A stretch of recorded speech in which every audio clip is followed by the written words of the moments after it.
Well, as you know, viewers, we've now been talking about life post May 3rd. As we finish the round 2 of the lockdown, what happens next? And the big question that we're really asking the experts is if it's time now to also put the spotlight on economy. Phase 1 of the battle against coronavirus has been done. We've managed to flatten the curve, contain the infection. Yes, of course, there are still concerns about the hotspots and the red zones. But outside of that, is it now time to also balance it out by restarting some parts and portions of our economy? And if we don't do that, if we further extend the lockdown, as many of the states are looking at right now, then what will be the impact? How do we brace ourselves? To understand this better, let's say good evening to Shamika Ravi, former economic advisor, part of the PM Economic Advisory Council, top-known economist joining me right now. Shamika Ravi, always good to speak with you. What's your own view post May 3rd? Should we at least look at some parts where economy can restart and some focus can be put? Oh, absolutely, Tanvi. We have to open up. You see, unlike the OECD countries, or at least the European countries and the US, which we have been closely monitoring as hotspots for the COVID outbreak. Unlike those countries which are facing massive case count, which is the burden of the outbreak, but also very high mortality rates, India has very reasonable count if you consider the size of the population, and our COVID mortality rate is really very small. It's about 0.7 per million population. And imagine comparing that to 600 plus for Belgium or 400 plus for UK, just a little under 200 for the US. We are in a much more comfortable situation. I mean, it is still, the outbreak is out there. We still have cases that are increasing. But because of a lot of the measures that were taken early on, the suppression has been quite successful, barring certain districts, and I would say there are perhaps 30 of them, which remain outbreaks, hotspots, because we have a large number of cases, and the escalation is still very much happening there. There is a very large part of the country which is still unaffected. Now, a quick reconfirmation of that through random testing and opening up of the economy is really the only way that a resource poor country of $2,000 per annum per capita income level can frankly afford to do. So it is high time that we begin to open up the lockdown. There are various estimates that we have as far as the impact of the lockdown so far is concerned. Some estimates suggest that, the GDP loss that we would have seen, say, just in 34 days of a lockdown would be about 10.2 lakh crore to about 13.6 lakh crore. That there is, if the income loss is actually factored in for 34 days period, and this is the math that we are looking at, it's about 3.4 lakh crore. And of course, countless jobs that have been lost, daily work that has been lost, about 37 crore workers who've been badly hit. Now, if the lockdown is to be continued in this scenario, what's your own sense? What would be the impact on employment, on businesses? Well, some sectors have been very badly hit, and the nature of this outbreak is such that they are likely to face a long-term demand shock. I doubt if we will have airlines business anywhere back to pre-COVID era in the next few years, frankly. The retail sector, which was down for last several quarters, is likely to continue looking bad, simply because that's the nature of human consumption. That when the lockdown is lifted, consumption of food items and essentials are likely to see a revival. But we are not going to see people going out and buying too many clothes, or there are some sectors that will continue, or travel, frankly, hotel business. Many of these are likely to face a very long-term sort of a decline. Now, in the beginning of the lockdown, these are now estimates of what is the opportunity cost in terms of simultaneously, many factors have to come into play. One is, of course, the lockdown contains the disease, and the economy comes to a standing sort of a halt. But it is also circumvented and supported, frankly, through government spending. Now, we have to remember that India has been growing on the back of government spending for quite some time. If you consider that private investments in India have really been falling since 2012. Um, Consumer sentiments, investor sentiments, they're all looking quite muted right now. So I think everyone is really waiting for a comprehensive, good economic package from, a fiscal package, really, from the central government, which will come in handy for not just the state governments, but a lot of these sectors which have been facing a downturn for last several weeks. Now, one challenge that we understand in, via our conversations through those within the decision-making circles and experts like you as well, is that, even if we start looking at partial relaxation, because it can't happen across the country right now, how does that work? It has to go state-wise, it has to go district-wise. Now, does it help if 15 of India's biggest cities are still going to be in lockdown? What kind of lifting up of or restarting of economic activity are we talking about? Does it help if retail stores are allowed to open, but many of the manufacturing facilities are not able to function? Or cars are allowed to be made, but they are unable to sell them in the big cities.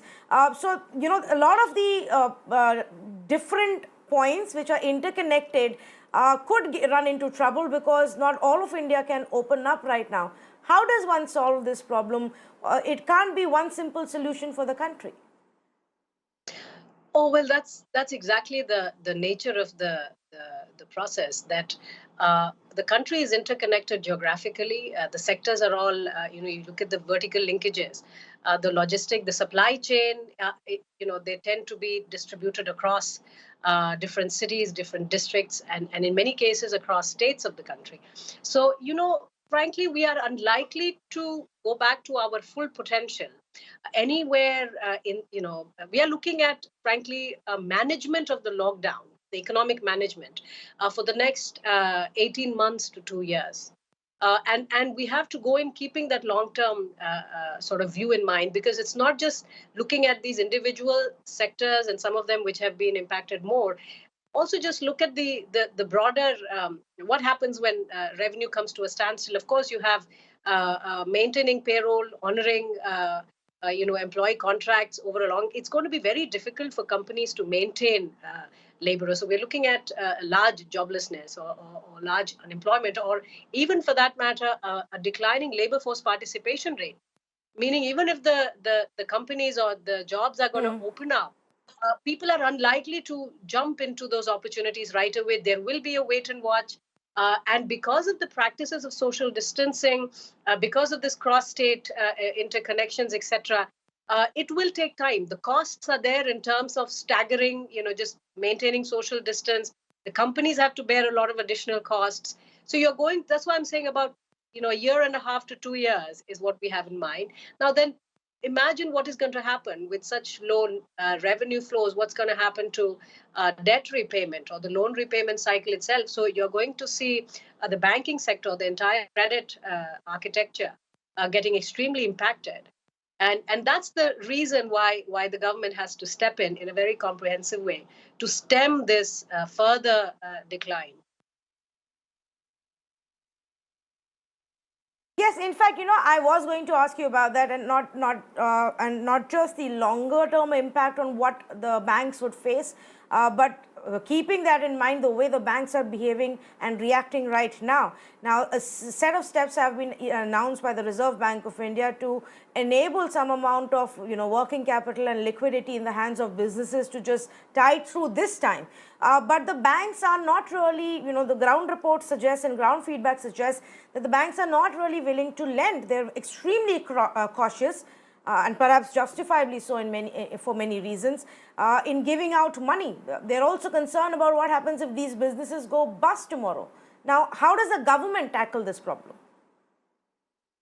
Well, that is the reason, for instance, the slew of monetary policies that were announced early on, almost a month back, what we are hearing from industry, different industry bodies, is that the transmission has been slow and inadequate.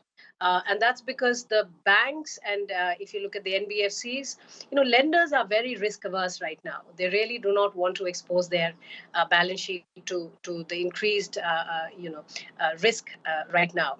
And I think it will take something stronger, not just the existing monetary policy. And that's why I say that the central government has to step in, either through measures of first loss guarantee, either basically having very specific fiscal policies, even with respect to certain lending institutions, or if you look at broader financial institutions targeting specific sectors.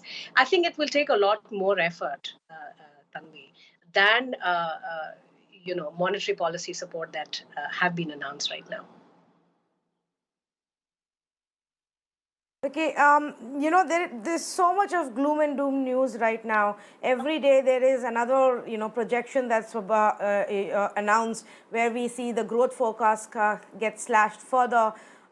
We literally now almost everybody's predicting absolutely no growth for our economy in the current scenario. Shamika Ravi, is there any silver lining that you see that we should latch on to?